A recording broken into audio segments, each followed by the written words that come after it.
है दोस्तों, आज हम लोग शिवाजी के जो है जन्म, उनकी जो जीवनी थी प्लस उनका जो युद्ध और मृत्यु के बारे में जानें। आज हम लोग शिवाजी के प्रशासन के बारे में जानेंगे। तो चलिए बिना किसी देरी का हम स्टार्ट करते हैं। शिवाजी का प्रशासन मुगल व दक्षिणी राज्यों के प्रशासन से प्रभावित था। तो याद रखिएगा, अगर पूछेगा कि बताइए शिवाजी का प्रशासन किससे प्रभावित था, तो याद रखिएगा दोनों से, एक तो मुगल और दूसरा आपका जो है आपका दक्षिणी राज्य, एवं निरंकुश लोकहितकारी था। तो क्या होता है, बिनोवेलेंट डिपोजिशन, लोकहित के लिए ज़्यादा तत्पर था। प्रशासन के शीर्ष पर राजा होता था, जिसे हम लोग छत्रपति बोलते थे, और उनको छत्रपति की उपाधि धारण करता था। राजा का अंतिम न्यायाधीश और सेनापति होता था। राजा जो है अंतिम न्यायाधीश होता था और अंतिम सेनापति होता था। सेनापति को छोड़कर सभी मंत्री ब्राह्मण होते थे। सेनापति को छोड़ के सभी जो है ब्राह्मण होता था। इस चीज़ को याद रखिएगा। ये जो आपका प्रशासन का जो शीर्ष छत्रपति था, ये टोटल अष्टप्रधान, आपको पता है शिवाजी के प्रशासन जो है अष्टप्रधान नामक 8 मंत्री उसको चलाते थे, उनके प्रशासन को। और याद रखिएगा वो राजा को परामर्श देते थे, मतलब राजा को आदेश देते थे। चूँकि हम आपको ये बोलें कि टोटल 8 जो है मंत्री से मिलके अष्टप्रधान होता है, जो कि शिवाजी के काल में था। और उस अष्टप्रधान में राजा और सेनापति को छोड़कर जितने भी आपको 6 हैं वो ब्राह्मण थे, और उस ब्राह्मण से आदेश लेके शिवाजी जो है अपना जो है राजपाट चलाते थे। अष्टप्रधान मंत्रिमंडल नहीं था। याद रखिएगा, अष्टप्रधान जो है मंत्रिमंडल नहीं था। प्रत्येक मंत्री राजा के प्रति उत्तरदायी था। जो भी मंत्री था वो राजा के प्रति उत्तरदायी था। शिवाजी जो है अष्टप्रधान की सलाह मानने को बाध्य नहीं था। हाँ भाई, जरूरी नहीं है, जरूरी है जो अष्टप्रधान जो बोलेगा वो हम मानेंगे, शिवाजी नहीं। शिवाजी भाई वो कहीं ना कहीं राजा थे, वो छत्रपति थे, तो वो जरूरी नहीं है कि अगर कोई उनको आदेश दिया तो वो पालन करेंगे, वो जितने भी मंत्री थे अष्टप्रधान में। अष्टप्रधान को बाद साहू ने विघटन किया।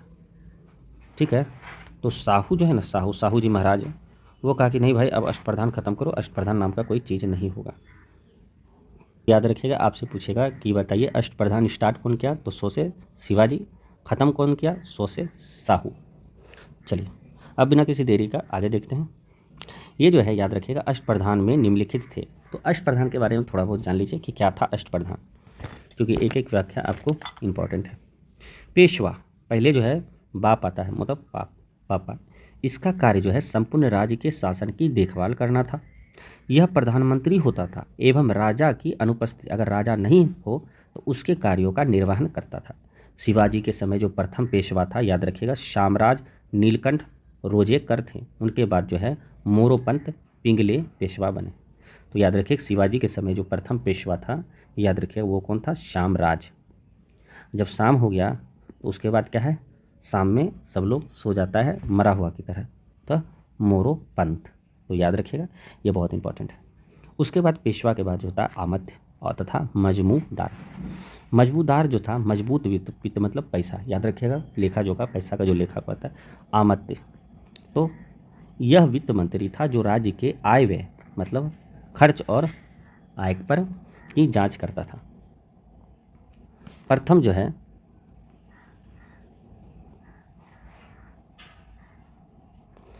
प्रथम आमत्य बालकृष्ण पंत अनुमंते दीक्षित थे।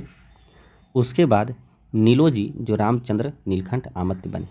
याद रखिएगा, प्रथम जो याद रखिए यहाँ पे जो है शाम में मर गया, और आमत्य में पहला जो है वो बालकृष्ण था, और बालकृष्ण के बाद बालक कौन, राम।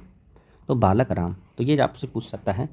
तो ये फर्स्ट नंबर पे यहाँ पे पेशवा राम, शामराज नीलकंठ, शाम, और फिर मोर, लेकिन आमत्य में बाल, फिर रामचंद्र नीलकंठ, दोनों तो नीलकंठ है भाई। अब आया आपका मंत्री अथवा वाक्यानविश। मंत्री और अथवा वाक्यानविश, याद रखिए वाक्यानविश जो है यह राज्य के दैनिक वाक्यानविश, याद रखिएगा, नाविश, वाक्या हमेशा अपना वाक जो है बेबाक आदमी रखता है, तो हमेशा मतलब रोज, रोज मतलब दैनिक। तो यह राज्य के दैनिक गतिविधियों के लिपिबद्ध करता था और दरबार के प्रतिदिन की कार्यवाही लिखता था। याद रखिए, दरबार में जो जो कार्य होता था उसको लिखता था। यह राजा के जीवन की सुरक्षा की देखभाल करता था एवं जासूसी विभाग का अध्ययन करता था, जासूसी विभाग का अध्यक्ष था। याद रखिएगा कि राजा के जीवन की सुरक्षा की देखभाल। दूसरा बात, जासूसी विभाग का अध्यक्ष। याद रखिएगा, मंत्री जासूस होता है, वाक्यामनीष डेली रूटीन को फॉलो करता है, ठीक है, वाक्यामनीष बार बार वाक्यामनीष ऐसे करके याद रखिएगा। अब आ गया सचिव या सूरनविश। सचिव कौन है? यह राज्य के पत्र व्यवहार का कार्य देखता था। और याद रखिए, सचिव को ही सचिव, चीव से चीटनिस। तो इस चीज़ को आपको ध्यान में रखना है कि पत्र व्यवहार का कार्य, राज्य का जो भी पत्र और व्यवहार का कार्य जो है आपका, ये चिटनीस भी करता था। दबीर बोलिए या सुमंत, सुमंत या दबीर। याद रखिएगा, दबीर मतलब दरबार में कोई दूसरा लोग आ गया, सुमंत तो जो है सुमंत मतलब बाहर का लोग, तो विदेशी मंत्री था। याद रखिएगा, वो विदेशी मंत्री जो भी है वह यह विदेशी मंत्री था। और शिवाजी के दबीर जो था वो रामचंद्र त्रिविक्रम। तो शिवाजी जो है शिव का जो विदेश में जो मूर्ति है वो राम भगवान जैसा है। तो विदेश मंत्री आपका शिव जी का राम, ऐसे करके याद रखिएगा। क्योंकि कंटेंट बहुत ज़्यादा है और हमको कहीं ना कहीं थोड़ा बहुत दिमाग लगा के जो है हमको क्या करना है, याद करना है। सेनापति अथवा सर-ए-नौबत, या तो आप सेनापति बोलिए या आप सर-ए-नौबत बोलिए। इसका कार्य क्या था?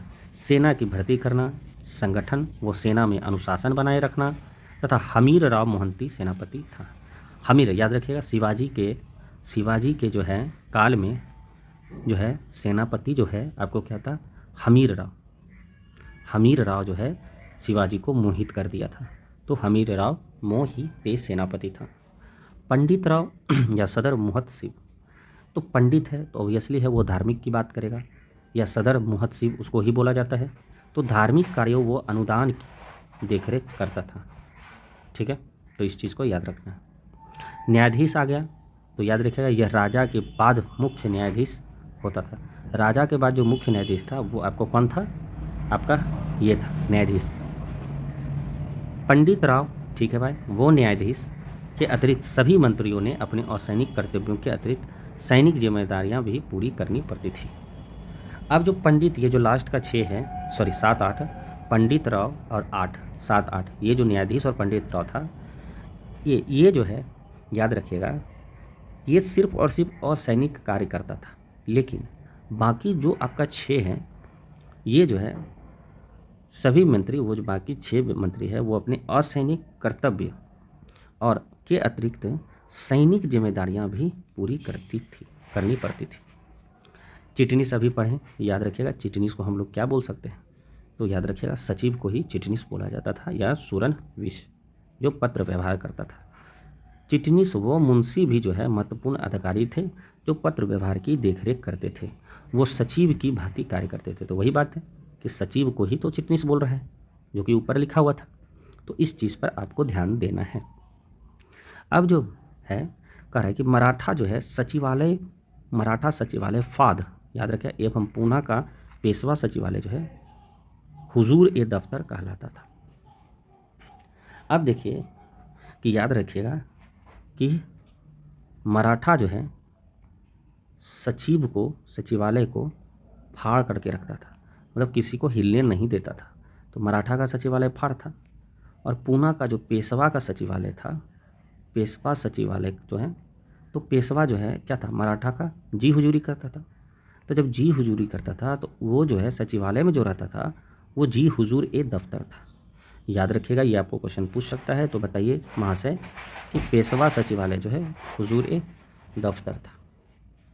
अब जो है, अब आपका क्या है, प्रांतीय प्रशासन। याद रखिएगा, फिर से आपको बोल रहे हैं, ये 5 को याद रखिएगा।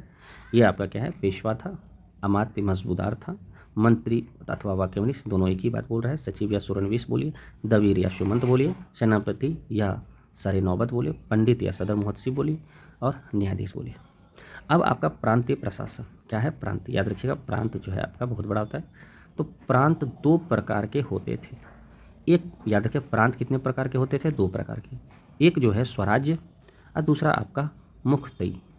याद रखिएगा, मुख से हमेशा स्वराज निकलेगा, यही हमारी प्राण आत्मा है।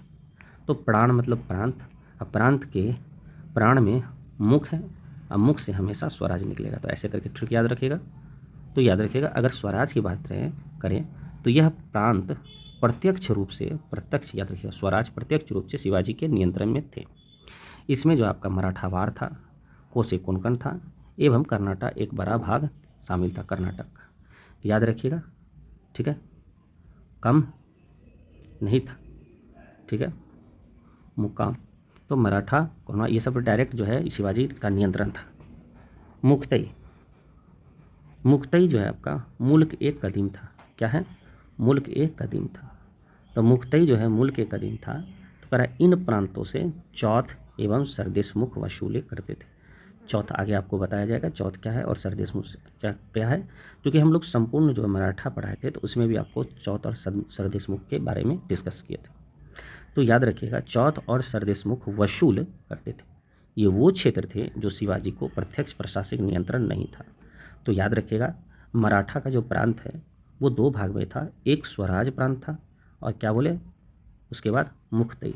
मुक्तई जो प्रांत था इसमें जो है कंट्रोल पूरा तरह मतलब जो है ना, जैसे कि जो है कंट्रोल जो है ना आपका अनियंत्रित, मतलब पूरा नियंत्रण इसमें नहीं था, किसी दूसरे को कहा गया था कि तुम इस पर नियंत्रण करो, ठीक है, प्रत्यक्ष रूप से नियंत्रण नहीं था।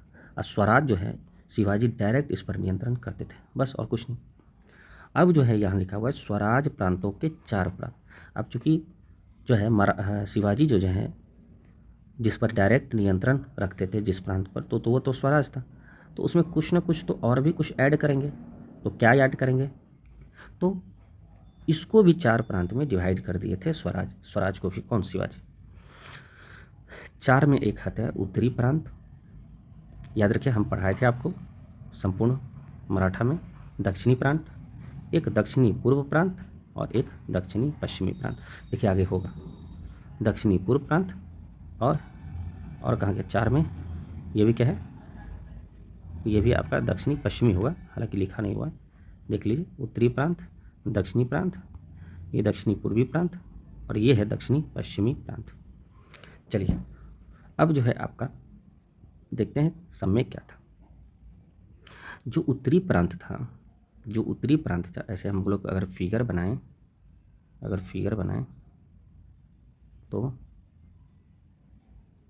तो ये जो है आपका ये आपका उत्तरी प्रांत हुआ, ये आपका दक्षिणी प्रांत हुआ, ये आपका दक्षिणी पूर्वी प्रांत और ये दक्षिणी पश्चिमी प्रांत, ठीक है, इधर साइड। तो उत्तरी प्रांत जो सलहेर से पूना तक था, तो याद रखिएगा उत्तरी प्रांत जो है, जो नॉर्थ प्रांत है वो सलहेर से पूना तक था। याद रखिएगा एसपी का कंट्रोल था नॉर्थ में, तो ऐसे सलहेर से पूना तक, जिसका प्रतिनिधि जो है मोर त्रियंबकम पिंगले किए थे। तो एसपी जो है हर कोई चाहता है कि मोर बने मेरे गांव में, ज़्यादा बने, तो मोर प्रांत है, ऐसे याद रखिएगा। एंड नॉर्थ में एसपी और मोर बने। दक्षिणी साउथ प्रांत में जो है आपका जो कनाडा से कनाडा तक प्रांत, जो कनाडा तक विस्तृत था, तो याद रखिएगा कनाडा तक विस्तृत था, जिसकी प्रतिनिधि जो है याद रखिएगा अन्नाजी दत्तो कर रहे थे। तो याद रखिएगा अन्नाजी दत्तो कर रहे थे, याद रखिएगा, ये आपको बहुत इंपॉर्टेंट है। फिर आपका क्या है दक्षिणी प्रांत, दक्षिणी पूर्वी मतलब जो है आपका ईस्ट, साउथ ईस्ट में जो है आपका याद रखिएगा प्रांत में जो सतारा से धारवाड़ तक था, जिसका प्रतिनिधित्व दत्ताजी पंत कर रहे थे, शायद यही धोखा दिए थे दत्ता जी। कहाँ? तो याद रखिएगा सतारा से धारवाड़, सतारा से धारवाड़, याद रखिएगा सतारा से ST, ठीक है। तो ये आपको याद रखना है। नॉर्थ में S से सलेखड़, सलेखड़े से P से पुणे, सलहेर से पुणे।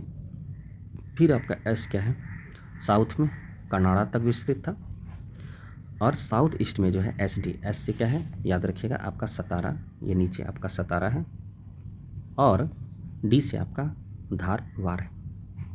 अब जो लास्ट बचा आपका याद रखिएगा वो साउथ वेस्ट प्रांत, चूँकि लिखा नहीं हुआ है लेकिन तब पर भी आपको यहाँ पर लिख देना है। साउथ वेस्ट में चौथ प्रांत में, इसको चौथ प्रांत भी कह सकते हैं, में शिवाजी द्वारा नवविजित क्षेत्रों शामिल था।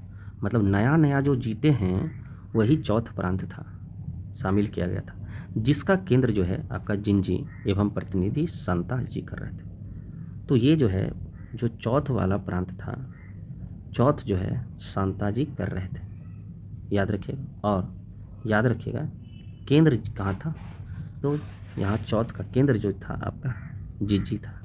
तो शांत रहिए जीजा जी, क्या नहीं तो आपको चौथ मतलब चौथ देना पड़ेगा। तो आपको ऐसे ही याद रखना है। अब जो है आपका, एक सेकंड रुक जाए, अब जो है आपका यहाँ पे इम्पॉर्टेंट है, फिर से आपको बोल रहे हैं, जब आपका नॉर्थ प्रांत था उसमें एस से सलहेर, पी से पुणे, और याद रखिए एस पी हमेशा मोर मतलब ज़्यादा होना चाहिए, ठीक है। मोर मतलब मोर त्रियंबकम पिंगले। साउथ में याद रखिए कनाडा था, जिसका प्रतिनिधि याद रखिएगा साउथ में अन्ना, याद रखिए साउथ में लोग कैसे बोलता है, अन्ना दत्ते। और फिर साउथ ईस्ट में जो है एस से सतारा और धारवाड़, प्रतिनिधि कौन रहते, दत्ता जी, प्रतिनिधि कौन कर रहे थे, दत्ता जी। तो ये टोटल स्वराज का, खुद स्वराज का जो है 4 प्रांत था, ठीक है। स्वराज प्रांतों के जो है 4 प्रांत थे। अब आपका आया शिवाजी का राज्य जो है 4 प्रांतों में विभाजित था, और प्रत्येक प्रांत, वो तो अभी दिख गया, और प्रत्येक प्रांत एक सर सूबेदार था, जिसको मुख्य देश अधिकारी बोला जाता है, या सर काकून के अधीन था। कह सकते हैं जो चारों प्रांत था, तो प्रत्येक प्रांत का एक सर सूबेदार था, सर सूबेदार। तो प्रांत का सर सूबेदार था, उसको हम लोग बोल सकते हैं कारकुन भी कह सकते हैं, या मुख्य देशाधिकारी भी कह सकते हैं, या आपको सर सूबेदार भी कह सकते हैं। तो याद रखिएगा इस तरह से।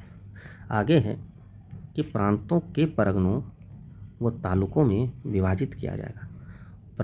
प्रांत को किस में डिवाइड किया, याद रखिएगा, ऊपर सबसे आपका मराठा, फिर प्रांत, मराठा साम्राज्य है, फिर उसी में आपका प्रांत आता है, वो प्रांत के नीचे परगनों या तालुकों, और परगनों को अंतर्गत तरफ वो मौज आते थे, और इसी के अंदर आपका तरफ या मौज आता था। याद रखिए परगना के अंदर तरफ और मौज आता था, ये इसके नीचे नहीं था, इसके अंदर आता था तरफ और मौज।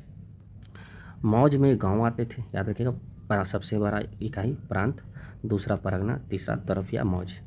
मौज में गांव आते थे, याद रखिए गांव में तो ऐसे भी लोग मौज करता है, क्यों, क्योंकि गांव में जो है पेड़ पौधे और दोस्त भाई के साथ खेलते, जिससे पाटिल नियुक्ति होती थी।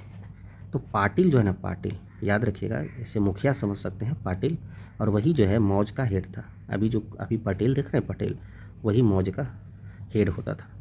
और 203 गांव का प्रशासन काम विस्तार देखता था, 2 से 3 गांव। एक गांव में पाटिल होता था, हर एक गांव में पाटिल होता था। और मान लिया जाए 2 गांव मिल के जो है, ये दोनों का हेड जो होता था वो आपका याद रखिएगा कम विस्तार। तो आपका हेड जो है, 2 गांव का हेड जो होता था वो आपका कम विस्तार होता था, ये चीज़ आपको याद रखना है। प्रांतों का जो प्रमुख था वो कौन था, सर सूबेदार, चूँकि हम लोग अभी जस्ट पढ़े थे।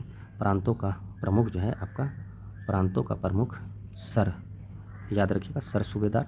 और नहीं तो याद रखिएगा कि सरदार वल्लभ भाई पटेल प्रांत को सब मिलाया, बहुत सारा प्रांत को, तो ट्रिक से आप ऐसे याद रखिएगा। अब जो है आपका याद रखिएगा, तथा परगनों का जो प्रमुख होता था, उसके नीचे जो परगनों का प्रमुख वो मामलातदार होता था। तो क्या हम यहाँ पे अगर हमको बनाना होगा तो क्या हम ऐसे नहीं बना सकते हैं कि भाई प्रांत था, प्रांत के नीचे आपका कौन था, आपका परगना था, परगना था, अब परगना के नीचे आपका मौज था। अब आप बोलिए परगना का जो हेड था वो कौन था, तो परगना का हेड, प्रांत का जो हेड था वो आपका कौन था, सर सूबेदार। प्रांत का हेड जो था सर सूबेदार, अब परगना का जो हेड था वो याद रखिएगा सर सूबेदार जो है मामला में बार बार फंस जाते हैं, तो मामलात, सूबेदार को लात मार रहा है तो मामलादार। और मौज सबसे छोटी गांव एक आती था, तो मौज का जो हेड था वो था पाटिल। और याद रखिए कि दो गांव का जो है प्रशासनिक हेड जो था, याद रखिएगा, प्रशासनिक हेड जो था, याद रखिएगा, वो कौन था? वो कम विषदार, कम, इसको हटाइए, ये था कम विषदार। तो ये आपका क्या है? आपका इतना आपको याद रखना है। अब जो है आपका यहाँ पे याद रखिएगा, अगर दो गांव का प्रशासन बोलेगा तो याद रखिएगा कम विषदार, लेकिन एक गांव का बोलेगा, एक गांव का बोलेगा तो याद रखिएगा प्रशासन कौन है? तो या पाटिल। तो हमारे पाटिल जी मुखिया थे। आगे बढ़ते हैं। अब जो है ग्राम प्रशासन, पहले हम ग्राम प्रशासन की बात करते हैं। याद रखिएगा हम लोग अभी जो है सिर्फ और सिर्फ प्रांत प्रशासन का बात कर रहे थे। अब जो है हम लोग किसका बात करेंगे? सॉरी, ग्राम प्रशासन था। क्या है भाई ग्राम प्रशासन? अभी जस्ट बोले कि ग्राम प्रशासन का जो मुखिया था, मुख्य अधिकारी था, वो पटेल था। याद रखिए, पटेल बोलिए या पाटिल बोलिए। जो भू राजस्व, न्यायिक, अन्य प्रशासनिक कार्य करता था। ठीक है भाई। पटेल के नीचे जो है कुलकर्णी होता था। याद रखिएगा, जो आपका ममता कुलकर्णी है वो पटेल के नीचे है। ठीक है। तो आपका जो है अभी जो है जो भी है, जैसे अमीश पटेल है या कोई भी है, मुनाफ पटेल है, उस मुनाफ पटेल के नीचे ममता कुलकर्णी होती थी, जो गांव का भूमि का लेखा रखता था। तो कुलकर्णी का काम था कि भूमि जो भी है गांव में उसका लेखा जोखा रखना था। बहुत अच्छा। इसके अतिरिक्त क्या है कि गांव में 12 बलूते होते थे। 12 बलूते होते थे। ये गांव में जो है मांगों एवं व्यवसाय को पूरा करने के लिए विभिन्न व्यवसाय करने वाले वंशानुगत कारीगर होते थे। तो याद रखिएगा, सीधी बात की एक बात कि गांव में जो भी मांगे हैं, जो भी व्यवसाय है, उसको जो है हमेशा ये विभिन्न व्यवसाय करने वाले वंशानुगत कारीगर, ये कारीगर होते थे। तो हम लिख सकते हैं। आगे देखिए और भी क्या है। कुछ गांव में 12 बलूतों के अतिरिक्त 12 अलूते होते थे, जो गांव के सेवक के रूप में कार्य करते थे। अगर हम समरी ले जाएं तो समरी में कह सकते हैं कि ये ग्राम है। ग्राम का हेड जो है आपका मुख्य जो है तो क्या पटेल होता था। उसके बाद ग्राम में जो है लेखा जोखा जो करता था वो ममता कुलकर्णी होती थी, कुलकर्णी होती थी। ठीक है। और उसके बाद अगर व्यवसाय की बात करें तो ये याद रखिएगा आपको कौन होता था? 12 बलूते प्लस जो है 12 अलूते। याद रखिएगा मुख्यतः ये सब जो है आपको कारीगर होते थे, कारीगर। 12 अलूते था गांव का सेवक के रूप में जो है कार्य करते थे, और 12 बलूते जो है वो आपको क्या करता? कोई भी मांग हो, चाहे व्यवसाय हो, वो आपका बलूते करता था। चलिए अब आगे देखते हैं सेना। ग्राम प्रशासन हो गया, प्रांत प्रशासन हो गया। सेना कैसा था आपका शिवाजी के काल में? सेना को जो है मराठी में पाइक कहा जाता था। बहुत इंपॉर्टेंट क्वेश्चन, याद रखिएगा। पाइक जो है आपका सेना को कहा जाता था, और मराठी था। ट्रिक से याद रखिएगा कि कोई भी सेना है जब ज़्यादा गर्म हो जाए, ठंड प्रदेश में रहेगा, तो वो एक पैक लगाएगा। तो पैक से आप पाइक याद रखिएगा। मराठा सेना जो है वर्षा ऋतु 4 माह छावनियों में बिताती थी एवं दशहरा त्योहार के बाद अपने अभियान पर निकलती थी। जब दशहरा खत्म हो जाता था तब वो निकलते थे कि चलो युद्ध करते हैं। अब जो है शिवाजी की सेना में पैदल सेना और घुड़सवार सेना दोनों थे। चलिए अब हम देखते हैं कि घुड़सवार सेना जो है वो में क्या क्या था। घुड़सवार सेना भी जो है 2 प्रकार के होते थे। याद रखिएगा, घोड़ा को आप अगर ज़्यादा दौड़ाइएगा तो घोड़ा के मन में कहेगा कि अब बस कीजिए। घोड़ा क्या कहेगा? अब बस कीजिए। तो जब बस कीजिएगा तो घुड़सवार के सैनिक 2 प्रकार का होगा। तो कौन? एक बरगीर था जो, और एक सिलेदार था। सिलेदार या सिलेदार कह सकते हैं। तो बोसो बस कीजिए सिलेदार था। बरगीर और पागा, या तो बरगीर बोलिए या तो आप पागा, भाप जिसको बोलते हैं, बोसे बरगीर और बोसे पागा, जिन्हें राज्य की ओर से घोड़े एवं अस्त्र दिए जाते थे। बरगीर जो है ना बड़गड़ी होता था, गांव में देखते होंगे जिसका परिवार सबसे ज़्यादा है वो बरगड़ी होता था। तो बरगड़ी के ही पास नेता वोट लेने के लिए आता है, तो आता था तो नेता क्या देता है, लीजिए ना भैया घोड़ा आप ही रखिए, आप ही अस्त्र रखिए। तो राज्य का जो भी था, राज्य की ओर से घोड़ा और अस्त्र सिर्फ बरगीर को मिलता था, बरगीर घुड़सवार सैनिक। यह शाही सैनिक होता था एवं नियमित सैनिक भी था। याद रखिए, बार बार इम्पोर्टेंट है, कभी कभी एग्जाम में आपका अनियमित भी बोल देगा। अब आया आपका क्या, सिलहेदार। वे सैनिक जो घोड़े एवं अस्त्र स्वयं लेते थे। याद रखिएगा कि आम जनता कह सकते हैं, क्योंकि वो खुद ही सब चीज़ जो है ना अपना फैमिली को देखता है, अपना सब चीज़ करता है, ठीक है। अब जो है आपका कह रहा है कि यह अनियमित होता था। अब देखिए सिलाई कीजिएगा तो बार बार क्या होता है, फट जाता है, फट जाता है इसका मतलब अनियमित का बात कर रहा है, अनियमित हो रहा है। तो अनियमित सैनिक थे, इन्हें बरगड़ी से ज़्यादा वेतन मिलता था।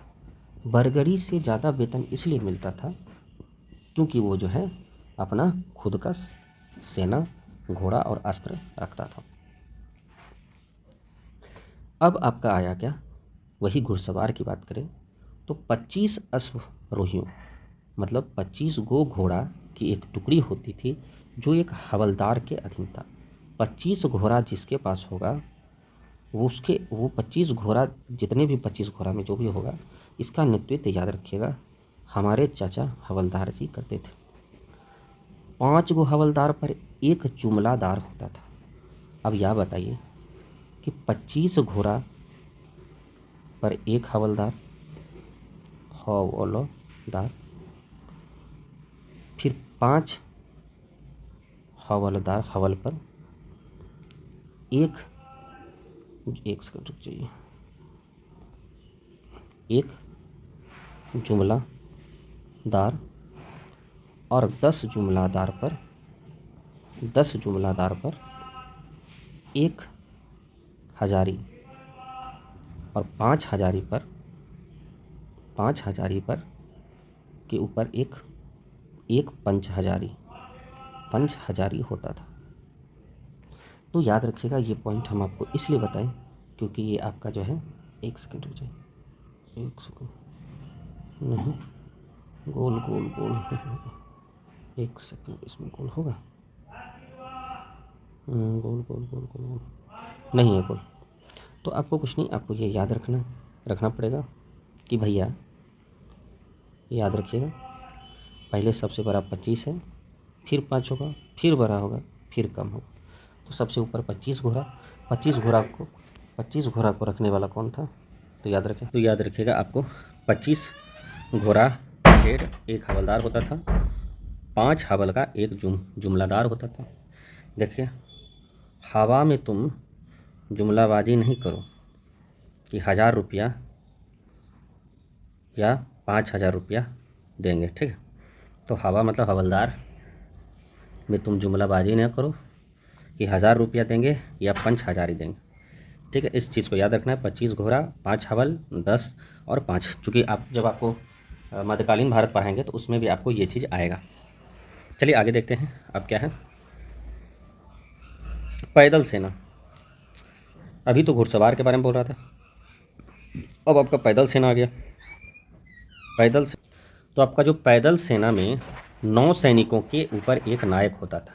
याद रखिएगा मुझे नौलखा मतलब 9 नहीं 9, और 9 सैनिक का जो हेड होता था वो आपका एक पाइक होता था, ठीक है, जिसको पाइक बोला जाता था। आगे भी कुछ होगा देख लेते हैं। प्रत्येक 5 पाइक पर एक हवलदार होता था। देखिए एक सेकेंड, 9 सैनिक पर एक पाइक, 5 पाइक पर एक हवलदार, ठीक है। और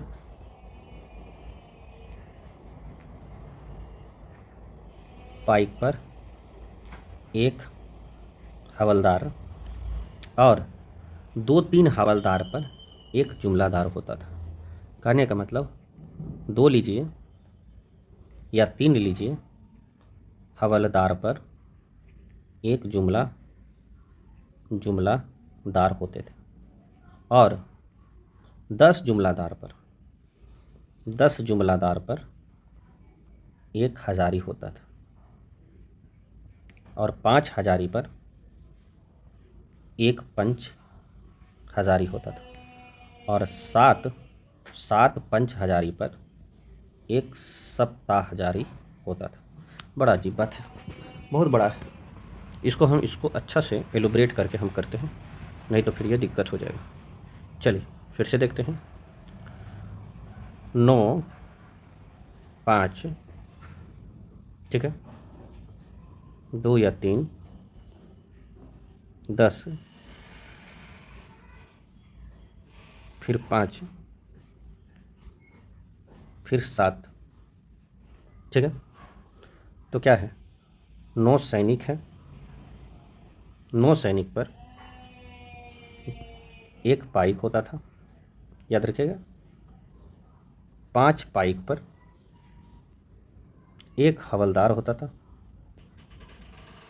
और 2-3 हवलदार पर एक जुमलादार होता था और 10 जुमलादार पर एक हजारी होता था और 5 हजारी पर एक पंच हजारी होता था और 7 पंच हजारी पर एक सप्त हजारी होता था। तो ये चीज़ है आपका याद रखना है, ठीक है, कि 9, 5, फिर 2, 3, 10, 5, फिर 7। देखिए याद तो होगा नहीं, ये तो फिक्स है, और याद तभी होगा जब इसको बार बार रटिएगा। तो 9 पे एक पाइक, ये देखिए सबसे बड़ा अब होता है सप्त हजारी, उससे छोटा जो है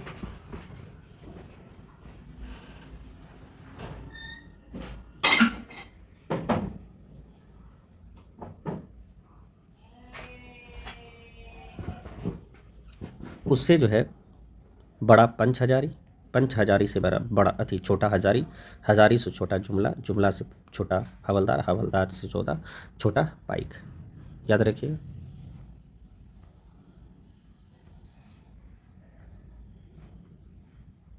ठीक है, सबसे बड़ा ये, ठीक है। तो ये जरूरी नहीं, लेकिन ये याद रखना, 9 सैनिक पर एक पाइक और 5 पाइक पर एक हवलदार, 2-3 हवलदार पर एक जुमलादार और 10 जुमलादार पर एक हजारी और 5 हजारी पर एक पंच हजारी और 7 पंच हजारी पर एक सप्ताह।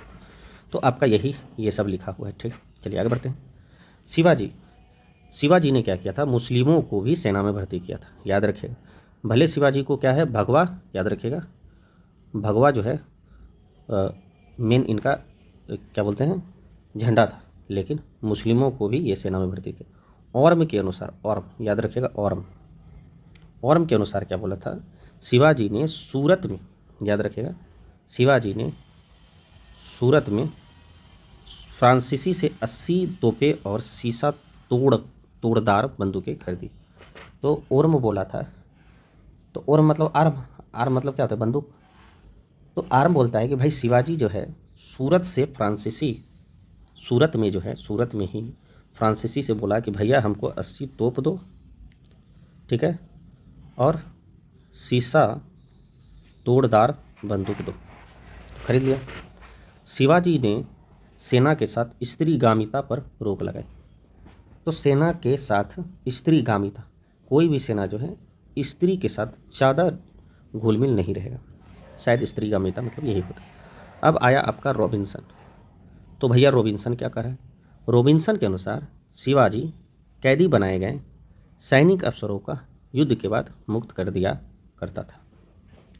याद रखिएगा, शिवाजी कैदी बनाए गए सैनिक अफसरों को युद्ध के बाद मुक्त किया जाए। जो भी सैनिक अफसर जो है कैदी अगर कैद उसको कर लिया तो युद्ध के बाद क्या करता था, उसको छोड़ देता था। तो यह क्या बोलता था? तो शिवाजी कहीं ना कहीं रॉबिन हुड की तरह काम करता था। तो रॉबिन हुड मतलब रॉबिन्सन। चलिए, अब दुर्ग का क्या हाल है भाई, दुर्ग देख लेते हैं। शिवाजी की जो शक्ति का मुख्य स्रोत है वो आपका दुर्ग ही था। काहे भाई? विश्वासघात से बचाव के लिए समान दर्जे वाले 3 व्यक्तियों हवलदार, सबनीस और सर ए नौबत को दुर्ग का संयुक्त प्रभारी बनाया गया था। याद रखिएगा कि हलवा भी खाइए, सेब भी खाइए, और याद रखिए कि नौबत नहीं आए कि आप हलवा सेब नहीं खा रहे हैं। मतलब कि ऐसा कोई नौबत ना लाइए जिससे क्या होता है, कोई दुर्ग लूट ले। इसलिए हलवा भी खाइए, सेब भी खाइए, नौबत भी खाइए। तो हवलदार भी आइए, सबनीस भी आइए और सर नौबत भी आइए। ये सब जो है संयुक्त प्रभारी है किसका? दुर्ग का। बहुत इंपॉर्टेंट है। मराठा सैन्य व्यवस्था में किले महत्वपूर्ण थे। तो किले जो महत्वपूर्ण थे, तो किलों में जो 3 अधिकारी होते थे वो वही अभी जस्ट बोले, सबनीस आइए, नौबत आइए, सब खाइए, सेब खाइए, हवलदार हलवा खाइए, और याद रखिए नौबत ना आए कि आप लड़ रहे हैं। हवलदार वो सर ए नौबत मराठा होते थे, और सबनीस जो है ना सब, तो सेब जो है ज़्यादातर ब्राह्मण खाता है। तो सेब जो है सेब ब्राह्मण खाता है, तो सबनीस जो है आपका ब्राह्मण होता था। और हवलदार और जो सर ए नौबत होता था वो मराठा होता था। याद रखिएगा, मराठा जो है अपने आप को क्षत्रिय मानते थे, लेकिन मराठा साम्राज्य में जो ब्राह्मण है वो शिवाजी को क्षत्रिय नहीं मानता था। चलिए, अब आपका नौसेना का क्या हाल थे भाई? कोंकण प्रदेश जीतने के बाद जंजीरा के अबिसिनियाई सिद्धियों के आक्रमण से अपने समुद्र तट की रक्षा के लिए एक नौसेना का निर्माण आवश्यक था। अबिसिनिया से क्या हुआ? इसका लड़ाई हुआ था। तो अबिसिनिया कहाँ का था? जंजीरा का था। तो जब जंजीरा से कोंकण प्रदेश में जब जीता, तो जंजीरा के अबिसिनिया वाला लोग जो है इस पर आक्रमण करता था। इसीलिए ये क्या किया कि समुद्र तट की रक्षा किया और नौसेना का निर्माण किया। और जब नौसेना का निर्माण किया तो शिवाजी ने कोलाबा, याद रखें कोलाबा में एक जहाजी बेड़े का भी निर्माण कराया जो 2 कमानों में था। तो याद रखिएगा कि अभी जो आपका काठियावाड़ तट है, याद रखिएगा, या कोयना तट है, तो इसी तरह आप कोलाबा तट भी है जो कि जहाज बेड़ा था। तो ये शिवाजी जो है अपना बेड़ा, यहाँ जहाजी बेड़ा का निर्माण किया था। और उस कोलाबा का 2 को कमान था। एक, हम दरिया हैं, दरिया का हुनर जानते हैं, तो दरिया सरांग, और नायक हम भी हैं, तो दरिया तुम ना हो तो नायक हम भी हैं। तो याद रखें कोलाबा का 2 कमान, एक दरिया सरंग, एक नायक। नौसेना प्रमुख को सर खेल कहा जाता था। तो याद रखिएगा, सर खेल सारस से नहीं करो। सारस जानते हैं, जिसको हम लोग क्या बोलते हैं, जो बत्तख सारस सब रहता है। तो सारस पानी में रहता है, तो पानी में नाव चलता है, और नाव जो है चलाने वाला सरखेल होता था।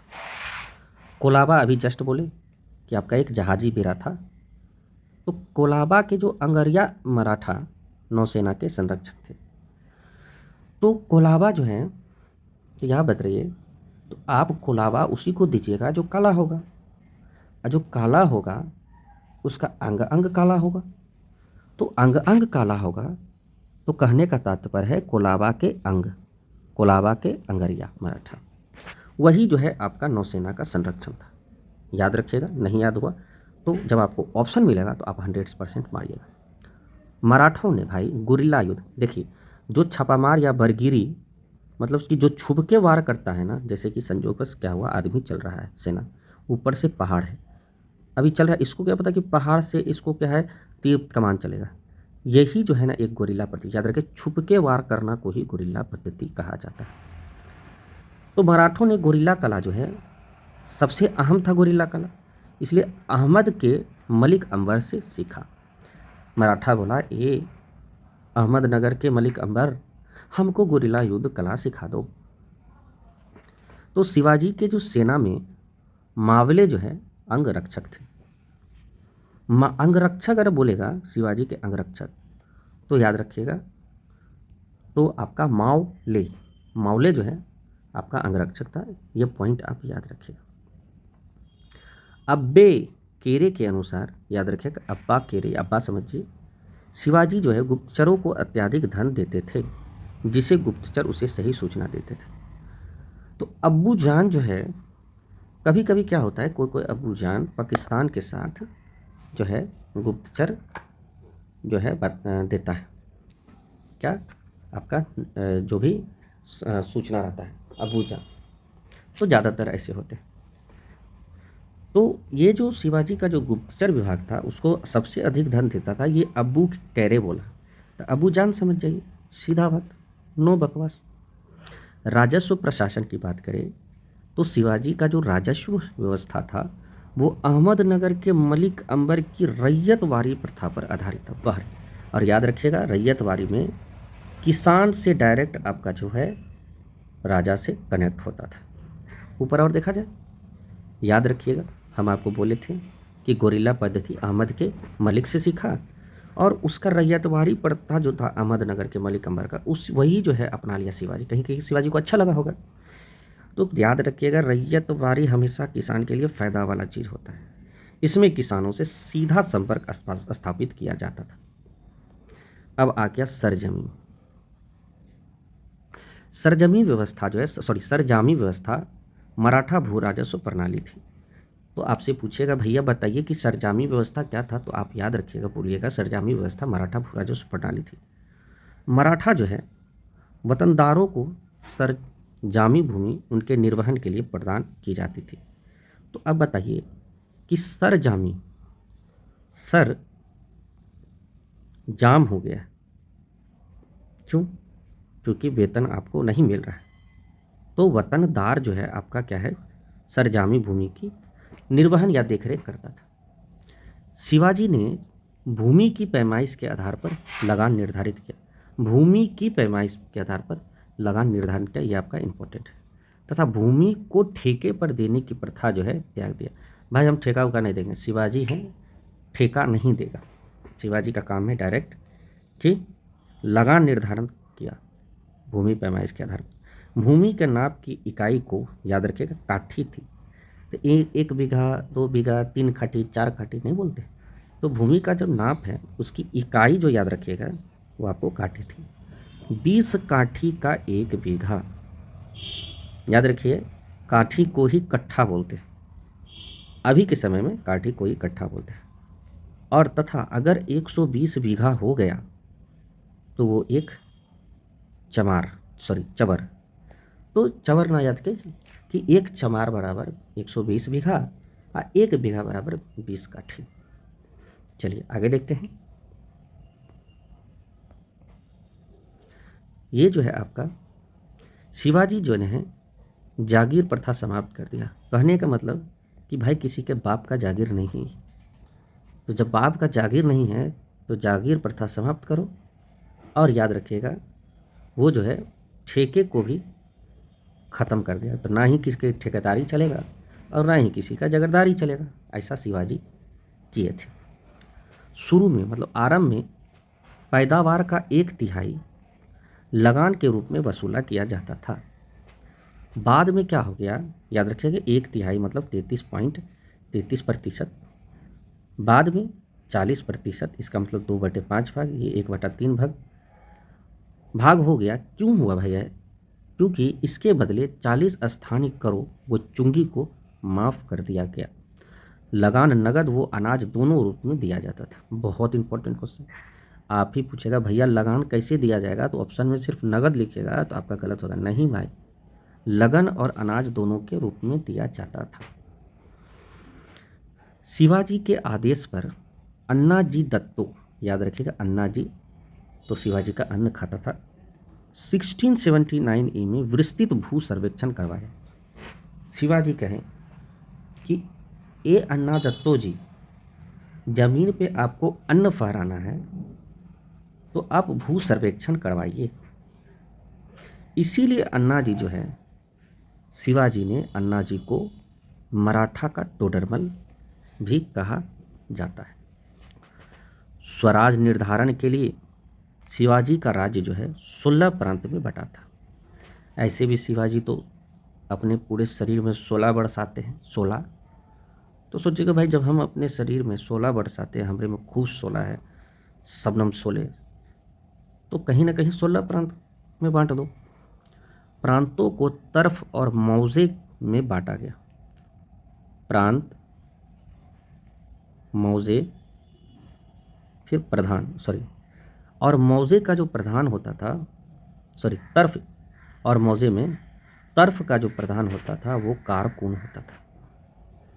तर्फ नहीं, तर्क दीजिए, तर्क दीजिए तो से तर्फ, तर्क को से कारकुन कहलाता था। याद रखिए, तर्फ का जो हेड होता था वो कारकुन कहलाता था।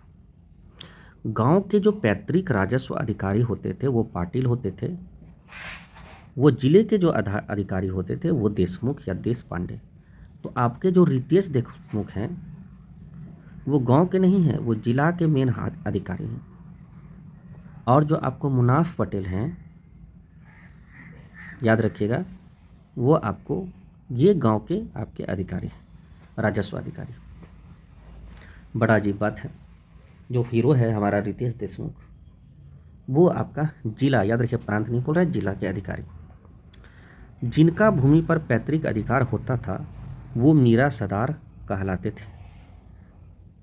तो पैतृक संपत्ति को, पैतृक अधिकार जो है, जो आपकी मीरा थी वो कृष्णा को मानती थी। मैया मोरी, एक राधा और एक मीरा, दोनों ने श्याम को चाहा। तो कहीं ना कहीं मीरा जो है, श्याम मतलब कृष्ण, उसी को अपना पैतृक संपत्ति मानती थी, उसी को अपना भूमि मानती। तो ऐसे आप याद रखिएगा कि मीरा सदार जो है, मीरा सदार कौन होता था, तो जिसका भूमि था उसका पैतृक अधिकार होता था, वही होता था, मतलब मेरा अपना जमीन, सीधा बात, किसका, मीरा के नाम। भूमि कर वो व्यापारिक कर शिवाजी की आय के अस्थाई साधन थे। बहुत शिवाजी को जो राजस्व में पैसा आता था वो अस्थाई साधन, मतलब हमेशा हमेशा जो है अस्थाई रूप से आता था, वो भूमि कर और व्यापारिक कर। किंतु ये सेना के व्यय के लिए पर्याप्त नहीं था। ठीक है, पैसा तो आता था भूमि और व्यापारिक के लिए, लेकिन उस सेना को नहीं, मतलब सेना को जो है, सेना के लिए पर्याप्त नहीं था, मतलब और चाहिए था सेना को। इसीलिए शिवाजी दिमाग लगाया कि भैया चौथ और सरदेशमुख को अपनी आय का प्रमुख साधन बनाया। अगर अस्थाई साधन और प्रमुख साधन, देखिए अस्थाई साधन क्या है कि ये आपका व्यापारिक प्लस भूमि।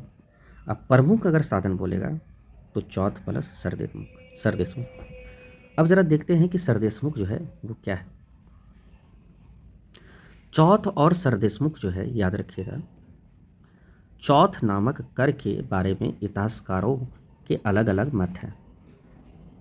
तो क्या क्या मत है, छोड़िए, पहले ये देखिए कि राणा डे ने कहा कि भैया चौथ मतलब 4, 3 तीसरा मतलब 3, चौथ तीसरी शक्ति के आक्रमण से सुरक्षा प्रदान करने के बदले वसूल किया जाता था।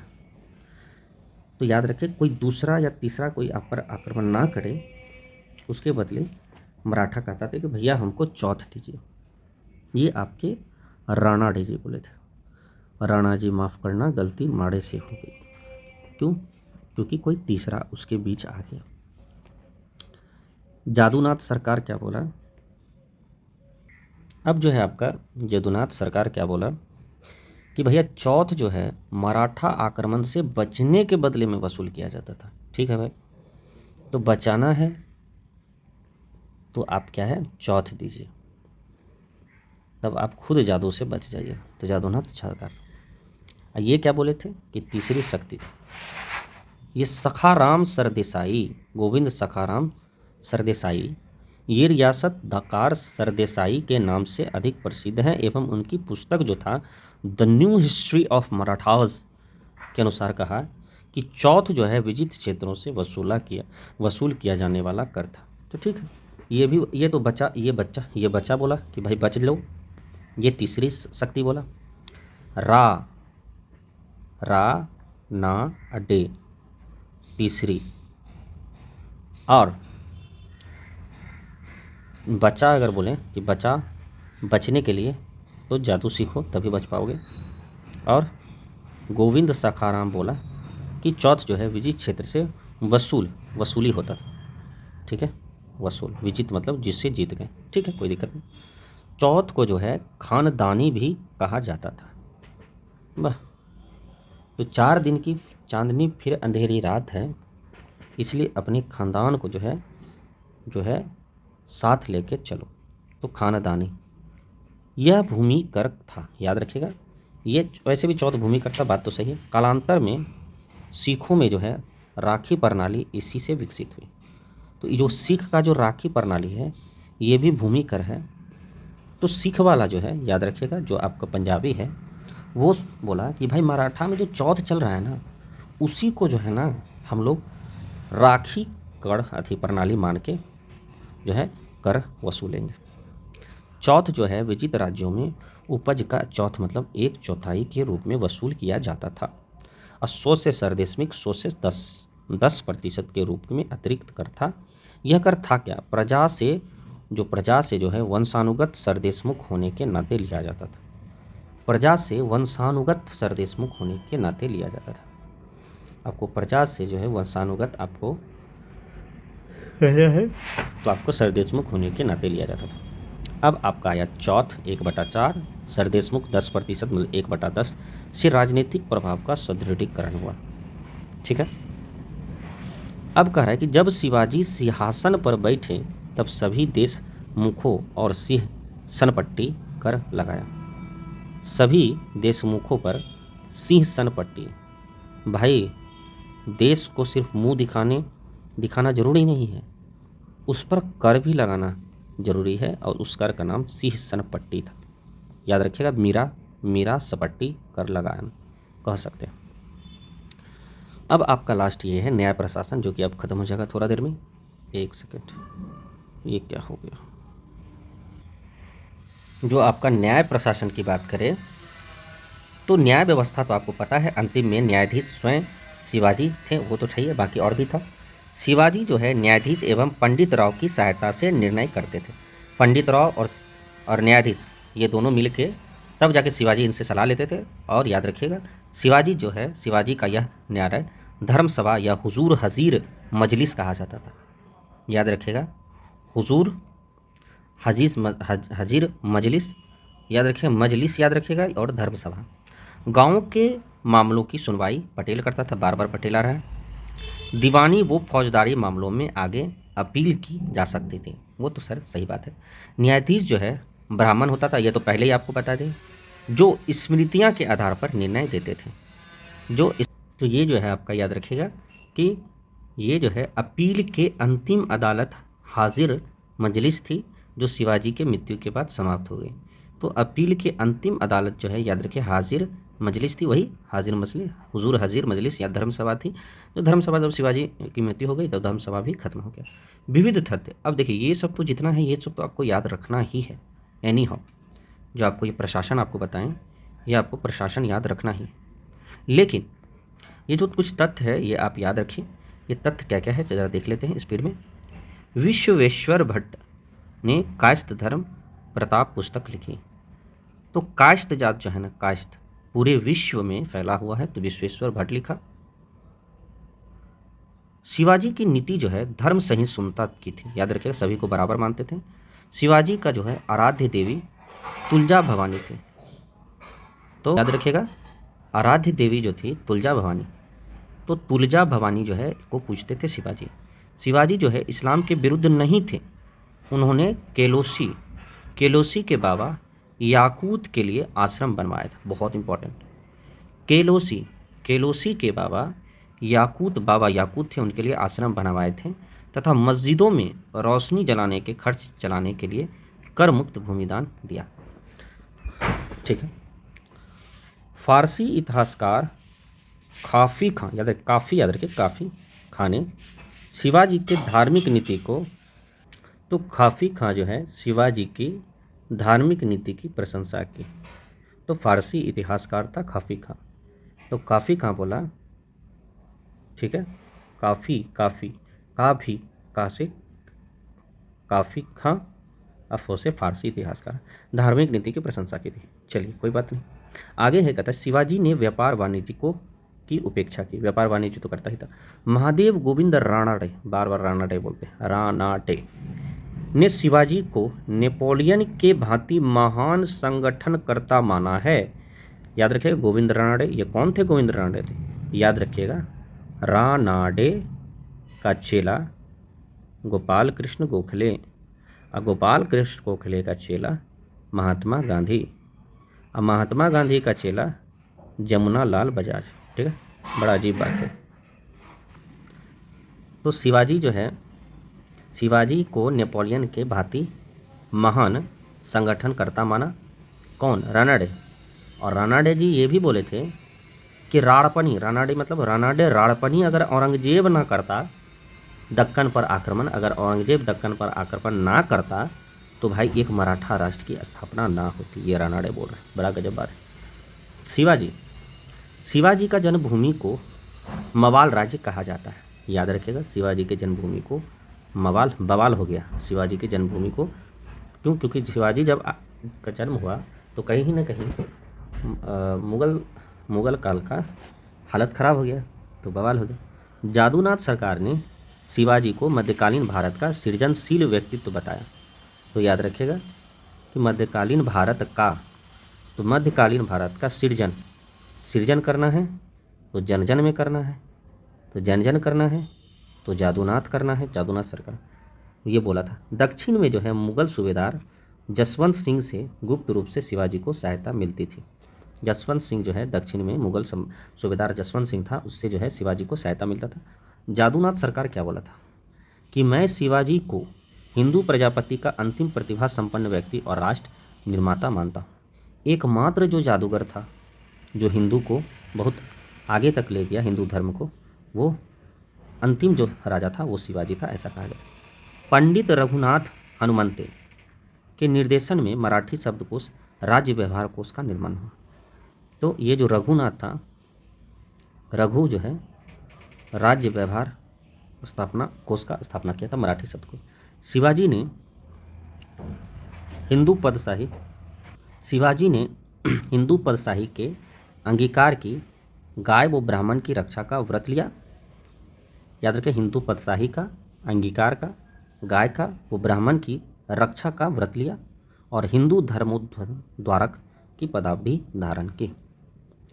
संत तुकाराम जो था, शिवाजी उनसे बहुत प्रभावित थे। तुकाराम शिवाजी के समकालीन थे। उन्होंने शिवाजी द्वारा दिए गए उपहारों को लेने से मना कर दिया था। कौन? तुकाराम। याद रखा, लेकिन शिवाजी के आध्यात्मिक गुरु रामदास थे। याद रखिएगा, ये अलग बात है कि शिवाजी प्रभावित से तुकाराम से, लेकिन शिवाजी के आध्यात्मिक गुरु रामदास थे। शिवाजी के जो पिताजी थे संभाजी, याद रखिएगा साहू जी, सॉरी संभाजी नहीं साहू जी। ठीक है, चलिए हटाइए, आगे बढ़ते हैं। ये जो है आपका शिवाजी के पिताजी के पूर्वज मेवाड़ के सिसोदिया वंश से संबंधित थे। तो मेवाड़ का जो सिसोदिया वंश है उसी से इसके शिवाजी के पिताजी के पूर्वज संबंधित थे। और माता जो जीजाबाई थी वो देवगिरी के यादव वंश से संबंधित, यादव वंश के लाखोजी यादव की पुत्री थी। तो भाई यादव फिर राजपूत, ये दोनों मिल के जो है आपका मराठा का साम्राज्य का जो मेन आदमी था शिवाजी, उनका जो है सपूत या जन्म दिया। तो यादव, कौन यादव? तो जीजाबाई यादव थी। और सिसोदिया देखिए ज़्यादातर राजपूत होता है, तो वो मेवाड़ के थे। मराठों में जो प्रचलित तांबे का सिक्का थे वो रुक्का बोले थे। याद रखिए, रुकना नहीं है, अटैक कर देना है गोरिल्ला वार से। तो रुक्का मतलब तांबा का सिक्का। चलिए, अब जो है आपका यह प्रशासनिक खत्म होता है। मिलते हैं आपके अगले सेशन में। चूँकि आप इसको बार बार रिवीजन कीजिए, एक एक पॉइंट का आपका जो है व्याख्या हो गया है। जो अगला सेशन जो है आपका संभाजी है। टोटल आपका याद रखिएगा 385 से अब जो है अब ज़्यादा नहीं है, अब तो ख़त्म हो जाएगा। एक सेकेंड, ये जो है आपका 394, मतलब 10 पेज और है आपका। 10 पेज के बाद आपका खत्म हो जाएगा। चलिए, सेशन को हम यही एंड करते हैं। बहुत बहुत धन्यवाद आपका।